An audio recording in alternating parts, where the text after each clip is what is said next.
Everyday பேரண்டிங்ல சில்ட்ரனோட diet and health இதை affect பண்ற மாதிரி பேரண்ட்ஸ் செய்யற காமன் மிஸ்டேக். குழந்தைங்களை வளர்த்துற பேரண்ட்ஸ்க்கு ஒரு ப்ரெஷர் அதிகமாகிடுது. ஸோ இப்போ என்ன பண்ணுவாங்க, அந்த பெஸ்ட்டை கொடுக்கணும்னு தான் எல்லாரும் நினைப்பாங்க. கிராண்ட் பேரண்ட்ஸ்கிட்ட கேட்கறது, கூகுள் பண்ணி கேட்கறது, இன்ஃபர்மேஷன்ஸை நிறைய சோர்ஸ்லேருந்து கலெக்ட் பண்ணி கன்ஃபியூஸ் ஆகிக்க மாதிரி. ஸோ அட்வர்டைஸரை கொடுத்தா குழந்தை உட்காந்து தட்டில் சோறை போட்டு தின்றுங்கிற நினைப்பு இருக்கு, அது கிடையாது. ஸோ அந்த மாதிரி டாக்டர் அவங்க கிட்ட கேட்டு தெளிவடைஞ்சுக்கோங்க.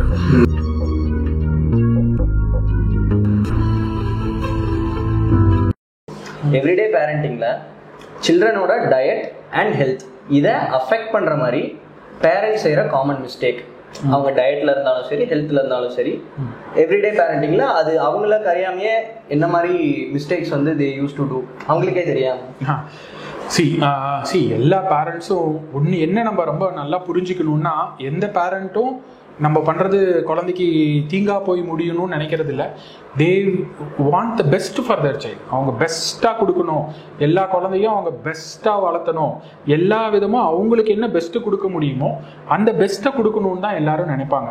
ஸோ அப்போ ஆட்டோமேட்டிக்காக என்ன ஆகும்னா, அந்த குழந்தைங்களை வளர்த்துற பேரண்ட்ஸ்க்கு ஒரு ப்ரெஷர் அதிகமாகிடுது.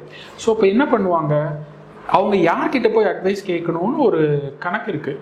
அவங்க என்ன பண்ணுவாங்க, பக்கத்தில் இருக்கவங்க ரிலேட்டிவ்ஸ்கிட்ட கேட்கறது, கிராண்ட் பேரண்ட்ஸ்கிட்ட கேட்கறது, கூகுள் பண்ணி கேட்கறது, இன்ஃபர்மேஷன்ஸை நிறைய சோர்ஸ்லேருந்து கலெக்ட் பண்ணி கன்ஃபியூஸ் ஆகிக்கிறது. ஸோ இதிலிருந்து தான் ப்ராப்ளம் ஆரம்பிக்குது. ஸோ ஒருத்தர் குழந்தையும் ஒவ்வொரு மாதிரி வளரப்போகுது. என் குழந்தை என்ன மாதிரி வளரும், உங்கள் குழந்தை உங்களை மாதிரி வளரும். ஸோ க்ரோத்துங்கிறது வந்து it is not about a single factor. நிறைய ஃபேக்டர்ஸ் இருக்குது. அதில் குழந்தை வளர்கிறதுக்கு நிறைய விஷயம் இருக்குது. ஸோ ஒரு ஃபேக்டரை வச்சு நம்ம குழந்தைய ஆரோக்கியமாக வளர்த்திட முடியுமானா கண்டிப்பாக முடியாது. உணவுங்கிறது ஒன்று தான், அது கூட என்விரான்மெண்ட் இருக்குது, சொசைட்டி இருக்குது, ஸ்கூலிங் இருக்குது, ஜெனட்டிக்ஸ் இருக்குது, நிறைய விஷயம் இருக்குது. இப்போ என்ன ஆகுதுன்னா, இந்த பியர் குரூப் ப்ரெஷர் அண்ட் கம்பேரிசன்னால பேரண்ட்ஸ் வந்து தேவையில்லாத நிறைய விஷயத்த ட்ரை பண்ணுறது.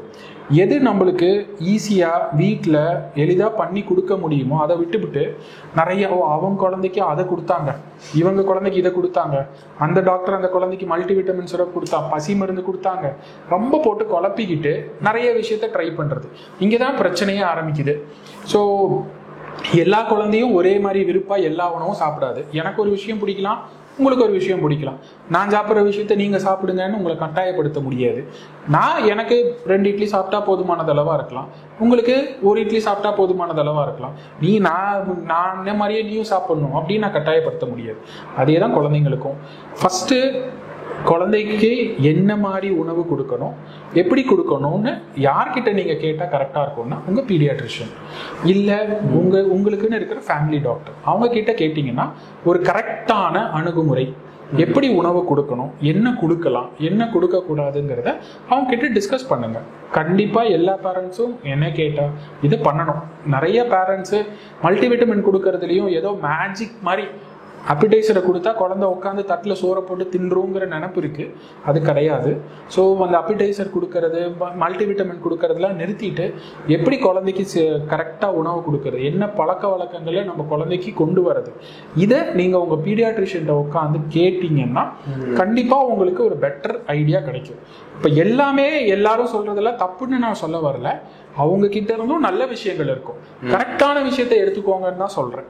எது கரெக்டான விஷயம், உங்கள் குழந்தைக்கு எது செட் ஆகும், எல்லா குழந்தைக்கும் செட் ஆகிற விஷயம் உங்கள் குழந்தைக்கு செட் ஆகணும்னு அவசியம் கிடையாது. அதில் பாசிட்டிவ் பாயிண்ட்ஸ் எடுத்துக்கோங்க, எல்லார்கிட்டையும் கேளுங்க, ஆனால் உங்கள் குழந்தைக்கு எது செட் ஆகுமோ அதை நீங்கள் டிசைட் பண்ணுங்க. ஒன்று. இப்போ ரெண்டாவது, நிறைய சில பேரண்ட்ஸ்க்கு வந்து எனக்கு ப்ராசஸ்டு ஃபுட்ஸ் கொடுக்கலாமா, சுகர் ஃபுட்ஸ் கொடுக்கலாமா, இந்த மாதிரி நிறைய சந்தேகங்கள் இருக்கும்.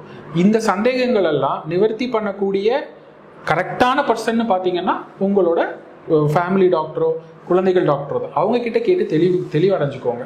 ரெண்டாவது, சில ரொம்ப காமனாக நான் என்ன பேரண்ட்ஸ் கிட்ட நான் பார்க்குறேன்னா, ஆங்ஸைட்டி. என் குழந்தை வந்து எவ்வளோ நல்லா சாப்பிடுது, நல்லா விளையாடுது, எல்லாம் ஆக்டிவாக இருக்குது, ஆனால் ஒல்லியாகவே இருக்குது. இது ஆங்ஸைட்டி. அவங்களுக்குள்ள ஒரு ஆங்ஸைட்டி வந்துடும், என் குழந்தை ஏன் ஒல்லியாக இருக்குது, கவலையே படாதையே தான். அது ஜெனட்டிக்.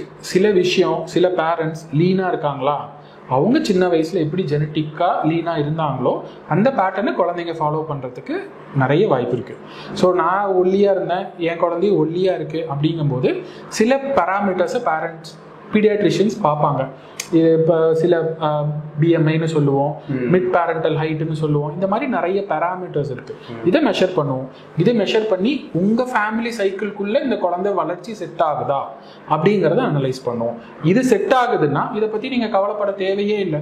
உங்கள் குழந்தை உங்களை மாதிரியே ஹெல்த்தியாக வளரும். நீங்கள் எப்படி இருக்கீங்களோ இந்த வயசில் அதே மாதிரி அந்த வயசு வரும்போது உங்கள் குழந்தையும் உங்களை மாதிரியே ஹெல்த்தியாக இருக்கும். கவலையே பட வேண்டாம். கம்பேர் பண்ணுறதை நிறுத்திடுங்க. பக்கத்து வீட்டில் என்ன நடக்குதுன்னு பார்க்குறத நிறுத்திடுங்க.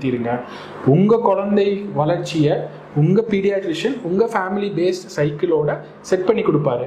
அது கரெக்டாக இருக்கான்னு மட்டும் நீங்கள் பார்த்தீங்கன்னாலே போதுமானது.